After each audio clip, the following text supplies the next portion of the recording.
Friend, Radhe Radhe. स्वागत है आप सभी का हमारे चैनल पर। तो फ्रेंड, मैं आप सभी के बीच निमंत्रण पहुंचाने वाला विवाह गीत सुनाने जा रही हूं। सुनना, जैसा भी लगे कमेंट में ज़रूर बताना। सबसे पहले शादी विवाह में जो गीत गाया जाता है देवी देवताओं को निमंत्रण देने के लिए, वही विवाह गीत है। ले हो नाउआ हो सोने के सुपरिया, नेवता पहुँचावो चारो धाम जी। ले हो नाउआ हो सोने के सुपरिया, नेवता पहुँचावो चारो धाम जी। गया में नेवता नौआ, गया के गजाधर और जबीर हनुमान जी।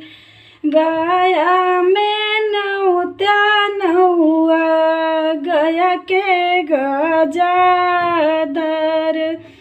और जबीर हनुमान जी। काशी में नेवता नौआ, गंगा महारानी और नेवता भोलेनाथ जी। काशी में नेवता नौआ, गंगा महारानी, नेवते और भोलेनाथ जी।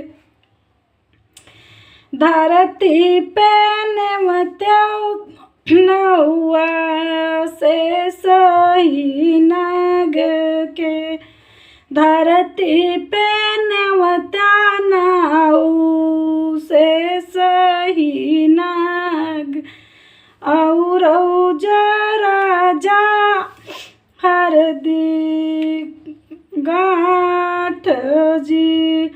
राजा जलई हरदी गाँठ जी।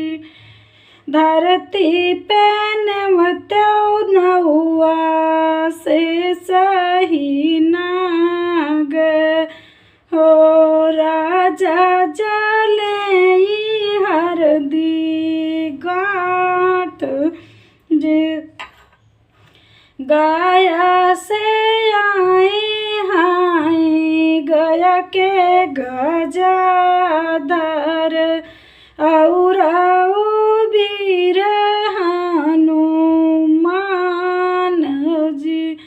गया से आए हाय, गया के गजाधर और आए हनुमान जी। काशी से आए हैं, काशी से आमली गंगा महारानी और जया में भोलेनाथ जी।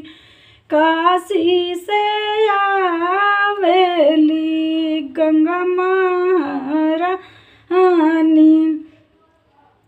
और जो आए भोलेनाथ जी।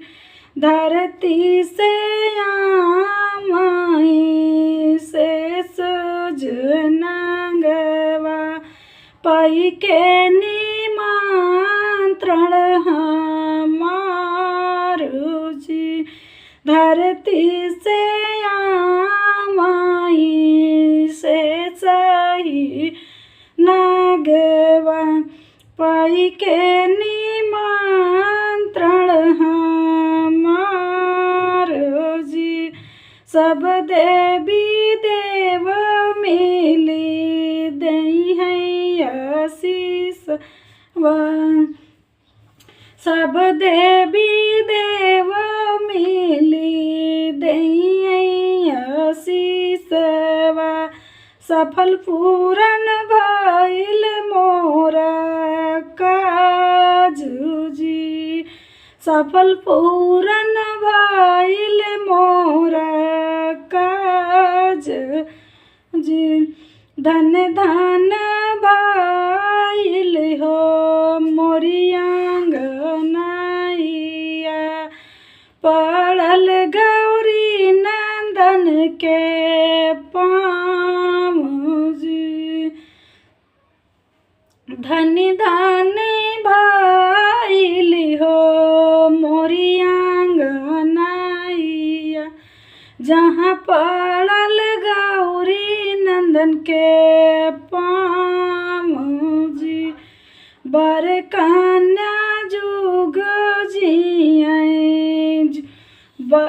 बर कन्या जुग जियँ अमर रहई उनकर दिन दिन बाढ़ई सोहाग जी दिन दिन बाढ़ई सोहाग जी लेहू नाउआ हो सोन के सुपड़िया नेवता पहुँचावऊ चारो धाम जी लेहू